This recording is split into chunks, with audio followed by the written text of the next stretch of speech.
Welcome you all to Adobe DITAWORLD 2022, the biggest data online conference for marketing and technical communications professionals. It is really rare to see such a large gathering of content experts who excel at the science and art of communication. We all know that effective communication can solve a lot of problems, not only in the context of business, but also in real life. Whether you're interacting with your family or business associates, or you're driving away any political or social awareness, effective communication can do wonders. I hope you will continue to excel at what you do, follow your dreams, chase your goals, take calculated risks as I have, and continue to make the world a better place in every possible way you can. So today I'm going to share with you some of the experiences along these lines. Winning is addictive. And to reach the top spot and keep staying at number one, you will need to give yourself big, audacious goals. I wanted to be a better tennis player every single time I stepped on the court. And in this pursuit, I never stopped learning. I pushed myself to learn, adopt new techniques to be the better version of myself.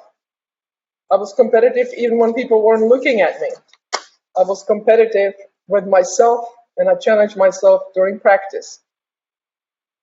For example, I would throw snowballs against the tree and see how many times in a row I could hit that tree.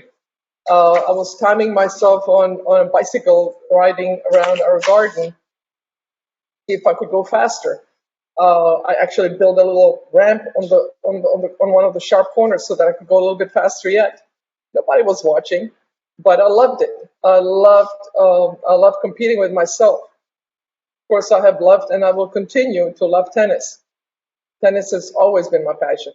I started as a child, and I continue to pursue my tennis dream through all the ups and downs. Of course, it was not always easy, and I would not necessarily recommend leaving a country to achieve what I did.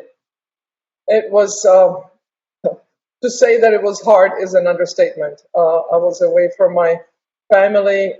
As it turned out, I did not see my mom for 4 years. I didn't see my sister and my father for 5 years. It was a one-way ticket for me. I couldn't go back to Czechoslovakia, the Czech Republic. They couldn't come to see me. So that was a big step to take. So after that, playing tennis was not exactly a lot of pressure. I also wasn't accepted by the crowd so much. Initially, they were friendly, but once I started winning and being a lesbian, that was not a plus back in the 80s. So I had to learn to just fight the crowd and fight the opponent and still enjoy somehow playing the matches. At the end of my career, I couldn't put a foot wrong. Everybody was clapping. They were just happy that I was actually standing up. In the old days, I had an amazing shot, and it was like, oh, nice shot. And then at the end of my career, I hit a normal shot. They're like, oh my God, what a great shot she hit. But of course, by then I was 38 years old. So there is that, but it's nice how times have changed.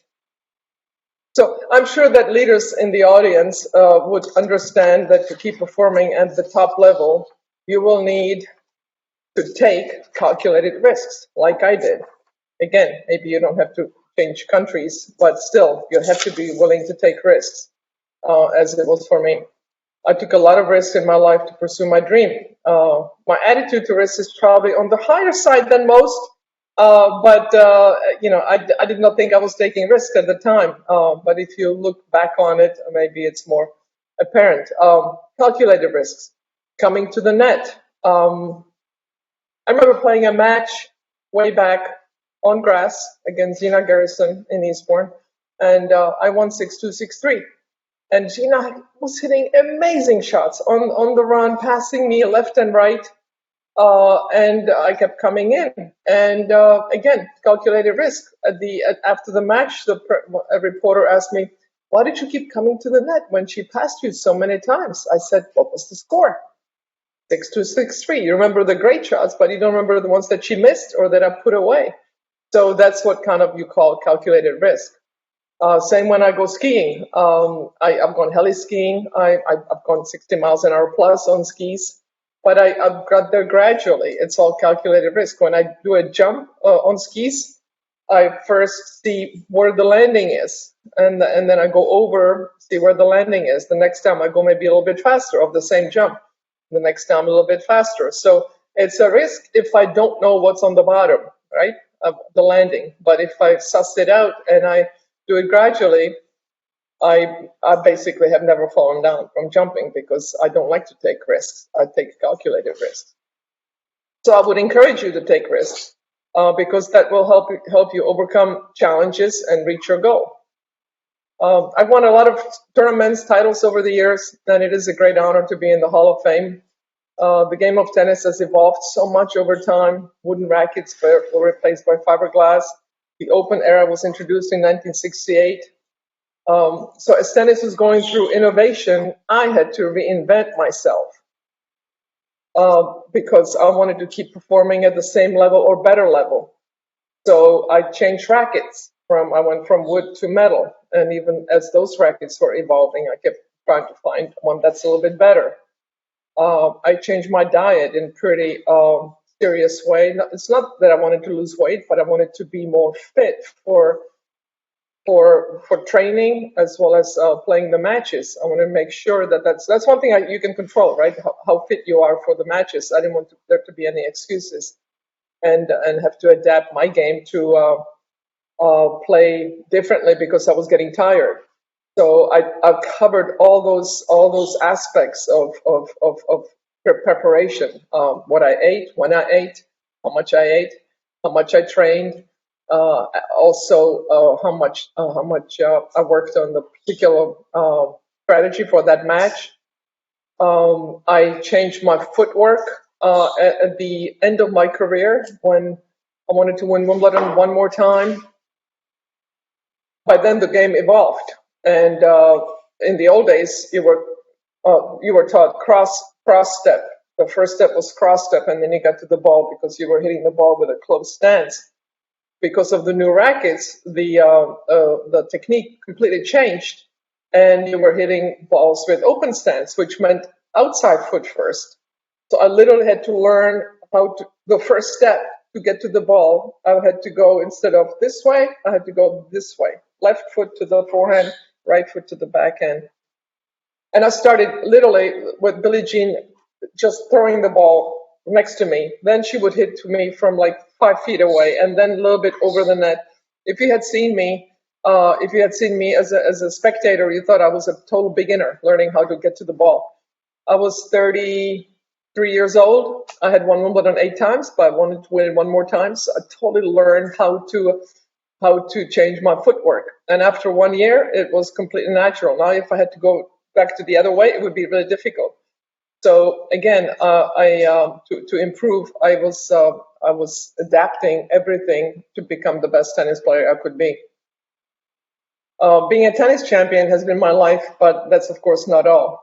I dedicate a lot of my time to champion human rights. I tried my best to raise awareness on equal rights for women, whether it's in sports or any aspect of life. Equal rights, of course, recognition of the LGBT communities around the world. So I hope to continue making an impact for the rest of my life. I'm not afraid to speak out, and I will always fight for what I believe in. I was recently asked what I would tell my 10-year-old self. What would I do differently? And the answer to that is, don't be afraid to ask for help. My coach also wasn't afraid to ask for help, but it's okay to not know everything. It's okay to ask for help and then listen and hopefully implement that into whatever field you're in. As I might have gotten 10 pieces of advice from my coach, but I knew, okay, this one sounds good. I'll do that right away. This one, I'm going to work on that. And this one, I want to do that, but I'm not quite ready for it. And the other things, no, that's not me. That's like asking me to wear a dress when all I want to do is wear pants. So it's important to know what you really, who you are, what you can and cannot do at that moment, and then take charge. So on that note, I hope that you will continue to follow your passion and be the best version of yourself, whether it's in your professional or personal life. I hope that you stay well and stay safe. And I welcome every single one of you to Adobe DITAWORLD once again. And I wish that you have a great learning experience in the event. I thank you for your time, and I hope that there was something that I said that maybe click with some of you in some way, some positive way. But another thing that I want to say is always surround yourself with people that are positive, that are helpful to you, whatever it is that you're doing. I've done that all my life, and it is essential, whether it's as an athlete or in business or in personal life. If things don't go your way, ask for help and surround yourself with people that are positive in your life. And I've done that, and I've done pretty well on that front. So don't be afraid to ask for help, and go for it. Most of all, go for it. Don't be afraid to go outside of your comfort zone a little bit. All right. Thank you very much.